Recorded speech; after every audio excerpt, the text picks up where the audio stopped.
నేను ఇవన్నీ కూడా మీకు ఎందుకు చెప్తున్నా, ఎందుకు వివరిస్తున్నా, రాష్ట్రం అంతా ఎందుకు పర్యటించి ఈ విషయాలన్నీ చెప్తానా అంటే తెలుగుదేశం వల్ల వేరే పని లేదు.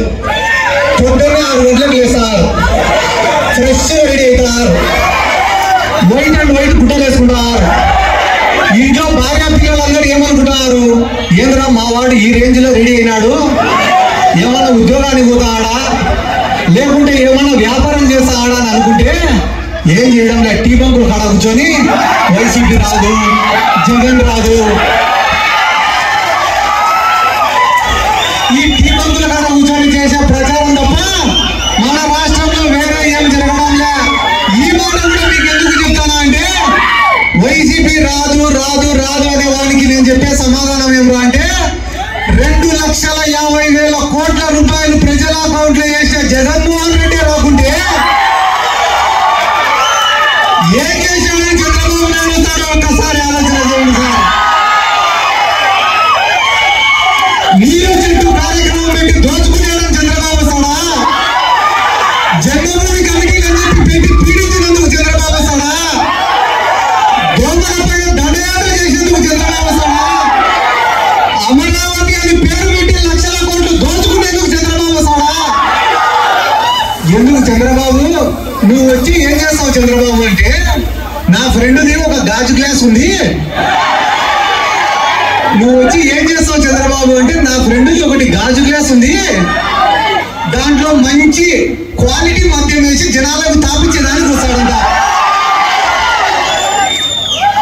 నేను చెప్పుకుంటే పోతే కదా నేను ఏదో మా సార్ను మా వైఎస్ఆర్ కాంగ్రెస్ పార్టీను పొగడాలని చెప్పి నేను చెప్పడంలే. నేను మొన్ననే ఒక ఊరికి పోయినా, ఏమన్నా మీ గ్రామంలో ఏం అభివృద్ధి చెందింది అంటే రెండు సచివాలయాలు అంటే 2 పంచాయతీలు ఉంది గ్రామంలో.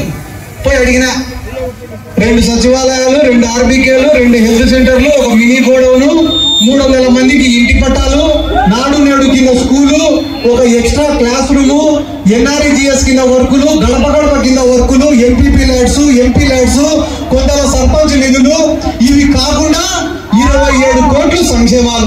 నేను చెప్పినది ఒక గ్రామం కదని.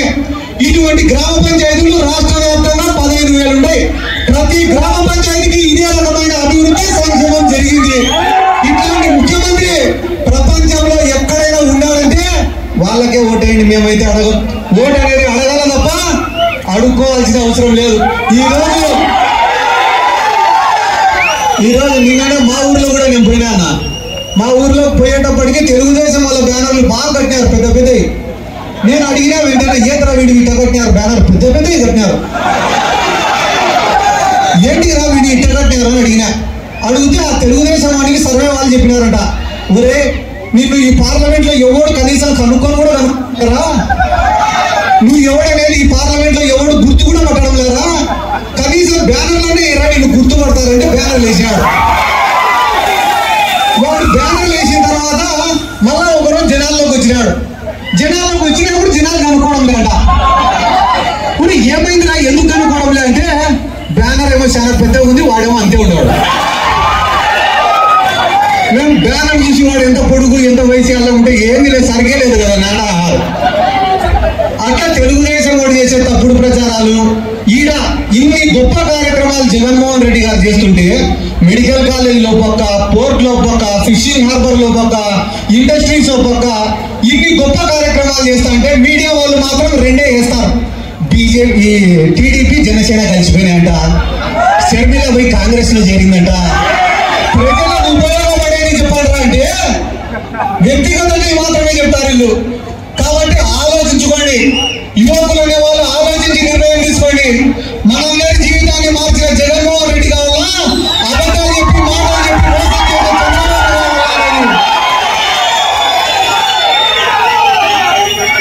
సామాజిక సాధికార బస్సు యాత్ర అని చెప్పి రాష్ట్రమంతా మన పార్టీకి సంబంధించిన బీసీలు, ఎస్సీలు, మైనారిటీలు తిరుగుతుంటేనే వేల మంది జనాలు వస్తున్నారు ఆ మీటింగ్లకి. ఇంకో 15 రోజులు టైం, ఆ తర్వాత దిగుతాడు జగన్మోహన్ రెడ్డి. ఆ తర్వాత వచ్చే స్పందన చూసిన తర్వాతనే మాట్లాడుతున్నాం. నేను కూడా ఎందుకు మా శివన్న పిలిచిన ప్రతిసారి ఆలోచన చేయకుండా వస్తా అంటే నా మనసుకు దగ్గరైన వ్యక్తి. నేను కొంతమందిని అనుకుంటా, ఏమని అనుకుంటా, మా కర్నూలు హఫీజ్ అన్న కానీ లేకుంటే మచిలీపట్నంలో పేర్ని గిట్టు కానీ మా శివన్న కానీ, అంటే నేను వైఎస్ఆర్ కాంగ్రెస్ పార్టీలో ఉంటా, జగన్ సార్ అభిమాని కాబట్టి 175 గెలిచాలని కోరుకుంటా. కానీ దాంట్లో కూడా ముఖ్యంగా మీలాంటి వాళ్ళు గెలిచాలని కోరుకుంటున్నా. మా నందికొట్కూరు నియోజకవర్గం భారీ మెజార్టీతో గెలిచాలని నేను ఎట్లయితే కోరుకుంటానో అంతే మనస్ఫూర్తిగా ఎటువంటి కల్మషం లేకుండా ఆ దేవుడిని ప్రార్థిస్తానన్నా మీరు భారీ మెజార్టీతో గెలిచాలా.